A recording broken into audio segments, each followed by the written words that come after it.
What's up, everybody? Michael Walsh here. So today I want to discuss which lightweights Ilia Topuria can still defeat, because he, of course, has had a pretty huge fall from grace. He went from being the lightweight champion and this guy for whom, like, all things were possible, this guy everyone was picking to beat Justin, and was going to either fight Arman or, maybe if Paddy beat BST, they'd throw him in there or something like that. They'd deny Arman again, but he's going to fight someone like that, or he was going to go up and fight Islam, which I do think they were going to do, because since they announced the Gary fight like 2 days after the fact, I think they were holding off on that to see if Ilia could win, and if Ilia had won, I think he was going to go up.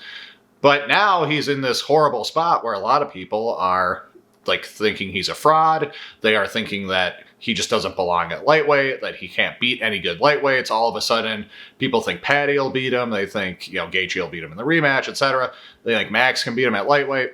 So I'm going to discuss it because, don't get me wrong, I have said in the aftermath, I've made it very clear that I think Ilia is properly sized at featherweight. He looks like a featherweight fighting lightweight. You can tell he's small for the division. He wasn't huge for featherweight. He's a thicker guy. He might carry weight, more than you'd think. He might hold water worse than other people. There's genetic things like that go into weight cutting. Maybe the cut to 45 was actually really difficult for him. But he should be down there, I reckon. I'm still going to do a video this week where I discuss, which fights should be next for everyone from the White House card. I'm going to be doing that, day by day in the upcoming week here. But for Ilia, if he wants to stick around at 155, what are his chances? Can he beat any of these guys? Did he just sort of get the easy fight against Charles and everyone else is going to wipe him out? Or can he beat everyone? Was the Justin fight a fluke? Did he just underestimate him? Does he actually match up well, does Ilia, with all the other guys in the top, 5 and 10? Let's get into it. I actually don't hate his chances against a lot of these dudes. So let's start at the very top. Let's start with the Justin rematch. I am not saying it's a given Ilia would win the rematch. A lot of people are. A lot of Ilia fans are saying, oh, he just fought stupidly. He was overconfident. He tried to get Justin out of there too quickly, yada, yada. He just needs to make some adjustments. That could be true. I mean, if we compare it to the Nate Diaz-Conor McGregor fights, that's kind of what happened, right? Conor had a difficult matchup against Nate. Okay, he was fighting a big lightweight when Conor himself was a big featherweight. He was fighting a big lightweight who had a reach advantage and was a fellow southpaw, which made it difficult for Conor because Conor's style is designed to beat orthodox fighters, not to beat southpaws. And that also connects to why he lost to Dustin Poirier twice over. But they have this fight at 170. Nate wins. Nate weathers the early storm. Because Nate, in addition to being a big rangy southpaw, Nate has profound durability and great endurance. So in hindsight, despite the fact Conor was a massive favorite going into the first fight, in hindsight, it's a pretty obviously challenging matchup. It's sort of impressive he won the rematch, to be blunt. So, but that is what happened. Conor McGregor, he comes out, he's beating the shit out of Nate Diaz for a round and a little bit of change, and then he gets fatigued. Nate Diaz starts landing on him. He starts taunting him. Conor shoots. Nate gets to his back, chokes him out. Not identical to, but similar in flavor in many ways to Justin's win over Ilia. However, Conor McGregor has a rematch. Conor McGregor prepares. He's a man determined. He's got this new cardio system. This, that, and the other thing. He's properly bulking up to 170. And he does pretty well. The fight still has shades of the original. He starts out very well. He drops Nate a couple times. But round 2, he starts falling off a cliff, and it looks like it's going to go the same way. But he gets a second wind. He wins the 4th round, and he wins, I think, a majority decision. I don't think it was a split decision or a unanimous. I think it was a majority. But in any case, he gets the victory. And I thought it was a righteous victory. I remember I had all my friends over from jiu-jitsu to watch that fight live. And going to the decision, I was like, I do think Conor actually got that one. And he did. So could Ilia do the same thing?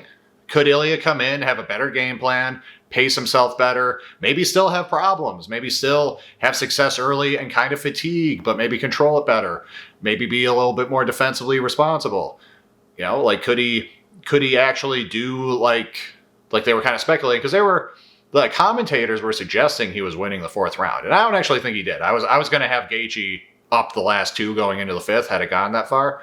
But what if that just happened? What if he wins round 4 and Gaethje wins round 5 and Ilia doesn't get finished and he doesn't quit on the stool, or his corner doesn't stop it in between rounds? Like, what? That could happen. That's realistically possible. I get that Justin rolled with the punch as well, and you did see that, just not unlike Conor at 155, Ilia's power is just not transcendent in this weight class. It's still very thunderous, but it's not transcendent the way it was at 145.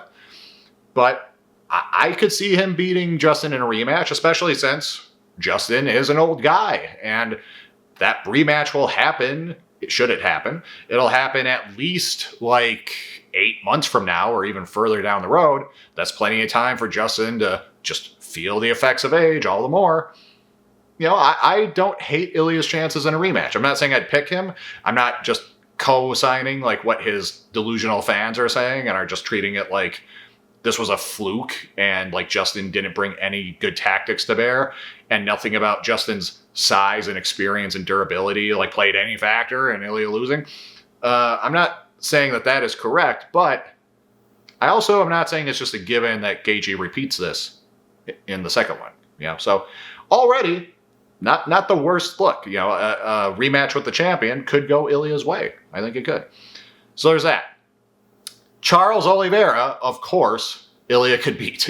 Charles has looked very determined, since losing. He's gotten 2 very good wins since losing, beating Max and beating Gamrot. But I'm not sure Charles has really shown me a lot to prove the fight will go differently. I'm sure he'll try to offensively grapple more, and that's probably good. But Ilia, as much as I've kind of been trying to deflate people's opinions of Ilia's grappling, I'm still not sure that's just an easy win for Charles if he just comes out looking for the double leg or something. I still like Ilia's chances. I'd still probably favor Ilia in a rematch. And I'm not going to do super deep breakdowns here. This is more just does he have a reasonable shot against this person? Not, I would definitively pick this guy or this guy. So that's Oliveira. Arman Tsarukyan. I actually am still interested in this matchup. I've covered it to death in the aftermath of the loss that I don't think Ilia has much of a shot against Islam. And I'm very intrigued by Arman versus Islam, especially at 155. But just because I think Islam has his way with Ilia, and just because I think Arman is competitive with Islam, that doesn't mean Arman runs over Ilia. So stylistically, I am intrigued because Ilia's grappling, again, it's not as good as some people thought. But I'm not convinced Arman can just ragdoll him or something like that. And on the feet, Arman has okay hands, and he's got some very flexible, dexterous kicks, but he's not that dangerous on the feet, and he's hittable. He's not as good of a range manager as someone like Islam is. I'm not convinced that this can't be just a good, solid, compact, sprawling, brawling sort of performance for Ilia. I'm not convinced he can't beat Arman. However, Ilia did show gas tank problems in the fight with Gaethje.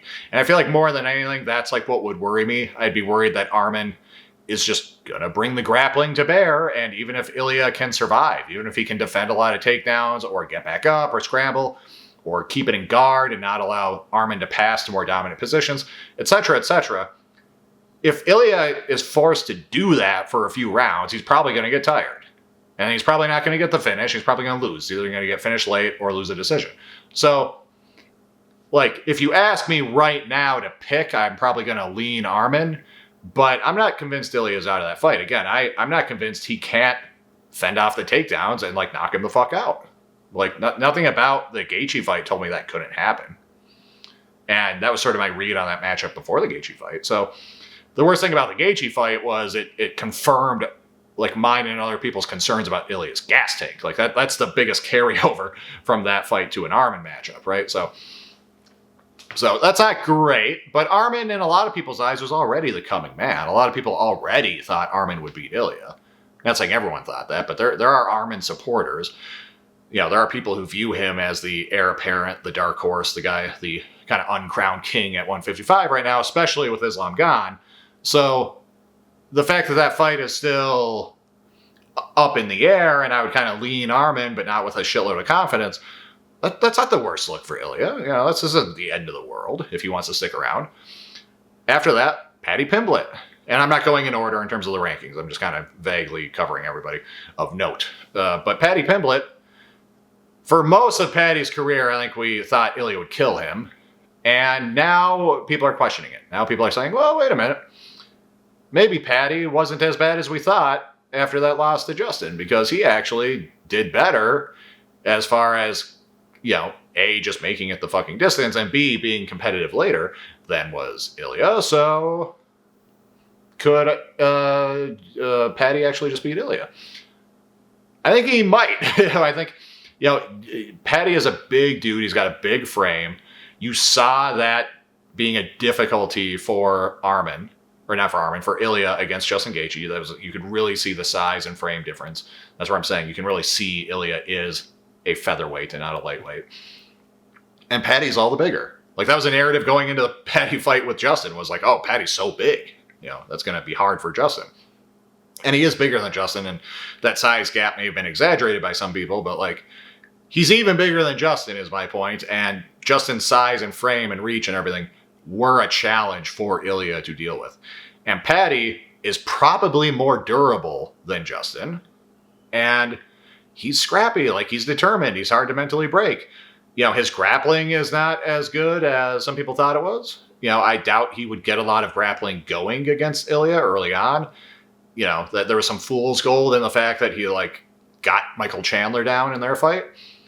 But if he got hurt, he could work off his back. Meaning, if the same thing happened to Paddy that happened to Justin, if Paddy's getting teed off on and dropped with a body shot, and Ilia gets on top of him, he's not just slicing through Paddy's guard and half guard and just effortlessly taking mount the way he did against Justin Gaethje. I highly doubt that happens. I suspect names are getting all jumbled here. I suspect that Paddy is able to retain guard. I suspect he's able to keep him there, be a little more defensive, and even better help himself survive in those positions. You never know. Ilia did club and sub Bryce Mitchell, so it's not like he couldn't even do the same to Paddy. But where in the past, again, we would have just assumed Ilia blew Paddy out of the water. Now it's like, does Paddy, not unlike Nate Diaz being tough for Conor again, where it's like, yeah, he's durable, he's got endurance, he's tough, he's bigger, longer, like, he can grapple. It's like, this is a tough fight for you, bro. Like, if you can't kill Paddy Pimblett early, like, what happens? However, he might just kill Paddy early, because Paddy, despite having an insane chin and an insane kind of recoverability, he seems to be even more hittable than Justin and kind of worse at rolling with punches than is Justin. So it's not impossible that Ilia just gets in close and, like, literally KOs, as in knocks out flat, cold, and conscious Paddy Pimblett. That could happen. Now, Paddy, whilst it didn't show itself in the Justin fight, Paddy can actually game plan kind of well. I thought he game planned well for Bobby Green. I thought he game planned well for Michael Chandler. Used to the kicks and whatnot, I think was good. I wouldn't be shocked if he brought a somewhat smart approach to this fight. And again, he kind of needs to just withstand the onslaught. If Ilia fights the way he has in the past, he needs to just survive to the later rounds and make it a scrap and make the grappling happen. And like, a Paddy win is not unthinkable. I would lean Ilia still. I just don't trust a guy like Paddy who's so hittable, and I'm just not, again, convinced that the way in which the wheels fell off the car in the Justin fight for Ilia just don't convince me the same would be replicated against Paddy. But all of a sudden, Paddy is a live dog. It's sort of like the inverse of the Arman thing, where, whilst it's good for Ilia that I still think he's competitive with Arman, it's bad for Ilia that I now think Paddy's competitive with him. See what I'm saying? So that's that done. Benoit Saint Denis. Now, I don't yet have, like, a very firm opinion about Benoit Saint Denis and where he stands in this division. I sort of wrote him off early when he lost to Dustin Poirier, and when Renato Moicano just, like, killed him on the ground. I wrote him off, but he's looked great ever since, and I'm going to do a technical deep dive for his fight with Paddy, so I'm going to do a big tape study on both dudes, so stay tuned for that. So I'm curious what I'll think of him, like, after that. Right now I'm just kind of going off my impressions, but that could be a rough one for Ilia, okay? Benoit is a southpaw, and he's big. Like, Ilia has only fought one southpaw in the UFC to my knowledge. It was Bryce Mitchell. And just like Conor McGregor was a southpaw who like lived to fight orthodox fighters, Ilia is an orthodox fighter who lives to fight other orthodox fighters. And the one time he fought a southpaw, it gave him issues. He had trouble closing the distance. He had trouble getting his shots going. He was there to be hit. You know, and granted, that was a younger Ilia. You know, Ilia is only now kind of in his prime, you would think. So he's probably improved since the Bryce fight. But nevertheless, big southpaw at lightweight. So really big relative to Ilia. Dangerous striker, powerful kicker, and a strong grappler. Like, this could be a really bad fight. So, don't get me wrong. Benoit has his flaws. He's been knocked out. He's been beaten on the ground. Ilia would, in my view, still be a live dog. That's not a wipeout on paper. But, that's one where, like, the loss to Justin, I think, bodes very scarily for Ilia in a hypothetical fight against Benoit Saint Denis. That to me is like a... Yeah, I cringe on Ilia's behalf a little when I hear about that hypothetical. So I might go with BSD on that one. Ruffy, Mauricio Ruffy. This one's tricky because Ruffy, kind of a wild man. Like the fighting nerds aren't the most well-structured fighters. They're very talented and their technique is good, but they're they got the Yoel Romero thing where it's like, oh, I'll just be like kind of random and chaotic, and I'm just awkwardly playing with rhythm and trying to snipe you with like shots you don't see coming, but I don't have like a good structured game to sort of funnel you into the shots I want you to eat. Like if you compare Ruffy to Ilia's striking and his game overall are a lot more well-structured and logically put together than Ruffy's. However, Ruffy is massive and Ruffy is dangerous, and you know, when you're fighting like a goofy, awkward guy who likes to kick and knee and stuff like that, not that Ruffy's punches are anything to scoff at, but like when you're fighting that kind of guy, there is always the possibility you just crowd them and like box the shit out of them. I mean, just think of some of Yair Rodriguez's defeats, but like, so Ilia could do that, hypothetically, but man, like that is a dangerous fighter. That is a way bigger fighter. Like, I could see that going either way. I could see that almost being like, yeah, like several of Yair Rodriguez's losses, like his loss against Frankie Edgar, maybe, if Ilia can get the grappling going. Or like Yair Rodriguez kind of just... I mean, he did very well against Max Holloway, but Max Holloway was able to get in his face. Like Volkanovski was able to get in his face, stuff like that. Like I could see it going that way for Ilia and him doing well, but another problem for Ilia is that I don't think he's defensively perfect. And I said this going into it, and some of his fans actually got mad. In the technical deep dive, I said, look, Ilia's defense is good. It's not shitty. It's not as bad as like Paddy's. It's not as bad as Justin's.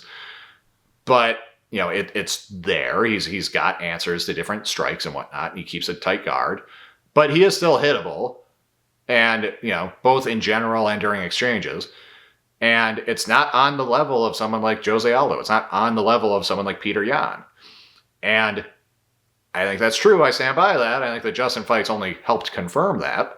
And up at lightweight, that's a bigger problem because you've got tons of dangerous strikers, tons of big hitters, and they're way bigger than him. They've just got the range. You know, that's a tough thing. If you train, you know. Like when I have to spar someone, because I'm a big guy, I'm like 6'1", I fought at middleweight. But when I fight someone who's big, if I fight like a light heavyweight, or if I just fight like a tall, skinny guy who's like 6'6" or something, it's a fucking nightmare. You know, like Robert Whittaker is a good example. Great fighter, great striker, clearly hates fighting people with a reach advantage. Which is part of why I'm kind of worried for his light heavyweight run. But one of several reasons. But you kind of just see that with Ilia, I think. And yeah, someone like Ruffy is just going to be like, oh man, that like the physicality and the range will be a real motherfucker for Ilia in that fight. Not saying he can't win. Again, I think he could potentially use his grappling, his overrated grappling, but he could still potentially use it against Ruffy. And he could get in his face and box him up. I wouldn't be shocked by that either. But likewise, I would not be shocked if Ruffy just like teed off on him and like at some point floored him with a kick or something, or a knee or a punch, or anything. Like a Ruffy finish would not shock me. So we've got a winnable rematch with Justin. We've got a fight I'm kind of intrigued by, you know, or I'm kind of hedging towards Arman, but I'm intrigued by with Arman. A fight with Paddy where I'm nervously kind of like now aware that Paddy could actually win that one, though I'd still lean with Ilia. A Benoit Saint Denis fight where I'd lean Benoit. just view that as a very scary fight for Ilia. A Hoofy fight, that's a little more 50-50, but where I still got a bad feeling. A rematch with Charles, where I like Ilia's chances. I haven't yet mentioned Max Holloway. I think he would beat Max Holloway again. I get that there's the caveat that the first fight was at featherweight and that Max was potentially more drained than he ought to have been because he had bulked up to lightweight to fight Justin not too long beforehand. But nevertheless, stylistically, I like that one for Ilia. I like him replicating his success. Excuse me. And honestly, other than that, like, lightweight is not that stacked right now because very quickly, if you just look at the top 15, you've got guys like Dan Hooker and Beneil Dariush. You've got like Renato Moicano. You've got Fiziev. And it's like, are you telling me like Ilia can't beat those guys? Like, I reckon he can. Not that none of those guys could offer him anything, but like, come on. I mean, the fact that he had this close fight with Justin that he ultimately lost and kind of got embarrassed in towards the end, like, that does not tell me he can't beat Renato Moicano. You know what I mean? So really, it's that the kind of top 6-ish dudes that we're interested in here. And yeah, it's not the worst mix. So let me recap it one more time. Like, he's in the fight with Justin, even though I'd pick Justin. He's in the fight with Arman, even though I'd pick Arman. I'd pick him to beat Paddy, but Paddy is like worryingly in the fight with him. I would pick Benoit Saint Denis, and I'm kind of 50-50 on the Hoofy fight, but I have a bad feeling. And I would pick him to beat Charles in a rematch. I'd pick him to beat Max in a rematch. This isn't terrible. You know what I mean? Like, this is definitely, again, a fall from grace. This is not, we're not nearly as confident in him in these matchups as we were like a week and a half ago. But it's not necessarily that the sky is falling either. You know what I mean? And he could become a champion at lightweight again. That's not off the table. You know, it's no small feat. It's no mean task, but it could happen. It's not off the table. It's not even that unlikely. But this might be a sort of anticlimactic, lukewarm conclusion to this video, but yeah, I think he's got a shot against pretty much all these guys, and some of them, something like half of them, I would just pick him to win it. Because again, I would pick him to beat Paddy, I'd pick him to beat Charles, I'd pick him to beat Max, and I'd only narrowly pick him to lose to the other guys, which are BSD, Arman, Justin, Hoofy. So 3 out of 7, 3 to 4, I would pick him to win. And I think he's a live dog in all of them. So, could be better. But, if you're an Ilia fan, there's still hope, is what I'll say. So that's all I got on that. Let me know what you think. Let me know if you agree or disagree with these matchups. Let me know if you think there's more guys in the sort of kind of 8 to 15 range that actually would be tough matchups for him. There's a couple of young guys on the come up I didn't mention. But let me know in any case. Let me know if you agree, disagree. If you just think he's totally exposed himself to be a chump at lightweight. If you do think Max beats him in the rematch. If you do think Charles is turning his game around and would beat him in the rematch, let me know. But in any case, like, comment, subscribe. Go check out my second YouTube channel. It is called Michael Walsh Nerd Stuff. On that channel, I discuss nerd stuff. I discuss video games, comic books, anime, sci-fi, film, novel, television. I should have a video dropping today where I discuss the massively underrated video game series, Earth Defense Force. I'm playing Earth Defense Force 6 at the moment, and I just love the franchise. So I'm going to go in on that. It's kind of an obscure one here in the West, but as far as just fun, pulpy action games and pulp action sci-fi games, peak. Absolutely peak. So if you're interested in that, go check it out. If not, no worries. I got you covered here with MMA stuff, and in any case, take care.